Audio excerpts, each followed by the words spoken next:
like our coffee here in New York, don't we? We certainly do. We're actually here in our very own World News Now coffee shop celebrating National Coffee Day. Yeah, this is Ashley Rodriguez. We thank you for being here. She's from the American Barista and Coffee School. She's a master barista. Do I have that right? Oh, she's master. Sure. We're going to go with that.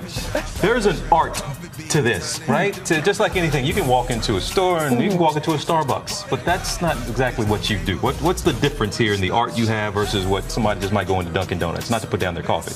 Oh yeah, no, of course. There's just a little more care taken to the way that we treat our coffee. We think about where it comes from, how to brew it best. Like the coffee you guys are drinking is from Kenya. Very good. Which is really, really great. How do you brew it best?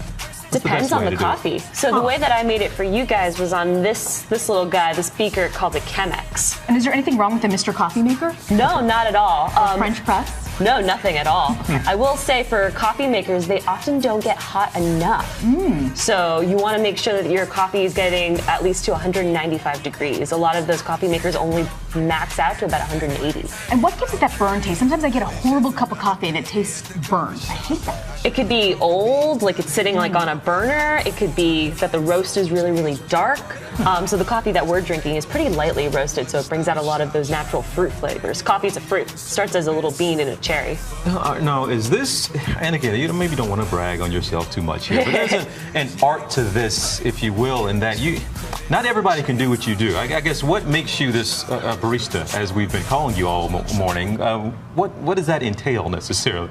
I spend a lot of time thinking about how I'm going to brew this coffee best for you guys. So in the morning when I get to the coffee shop, I do what's called dialing in my coffee. So I'll pull shots of espresso, I'll make French press coffee, and I'll taste it and I'll be like, maybe I should make the grind finer to bring out this flavor. Or maybe I can make it coarser, bring out another flavor. This doesn't taste quite right with milk. I think a lot about how flavors kind of interact with each other. So if you're not a barista at home, how can you make that perfect cup of coffee? Well, biggest tip is that your water is probably not hot enough. Secondly, a lot of people are storing their coffee. They think, put it in the fridge so that it'll last longer. That's a big no-no. Really? Yeah. Or the freezer. Sometimes I get beans and put them in the freezer. Oh, no, you don't want to do it. Moisture and light are your two biggest enemies for coffee. So when you put it in the fridge, you're exposing it to the moisture in there. So cool, dark place. Just the back of your pantry, back of a cupboard, best place to store it. Okay, is this stuff good for you? We hear all these studies. What's your take on what's, I guess, the health benefits, if you will, of coffee? Well, you don't want to see me without coffee. Okay. So, there's always studies saying that it's good for you, it's not good for you. I've been a pretty regular coffee drinker for, I'm Cuban, so they were giving me coffee when I was a little girl. So I think I'm okay. I grew up, didn't stunt my growth or anything like that. I'm pretty tall. So everything, kind of flip-flops, and I've never seen any adverse reactions to coffee, perhaps a little too jittery, but... If there's one tip you could offer people at home, what would it be about coffee, making their own coffee? Grind fresh.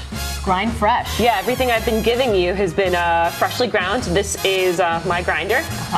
Only about $100. Really big difference instead of buying the freshly ground coffee? Yeah, it's like fresh vegetables. The minute you grind it, you lose aromatics, so grind your coffee fresh. Good to know. And are you trained to misspell people's names on the coffee cup when they put their orders in? Oh, definitely. That's what I figured.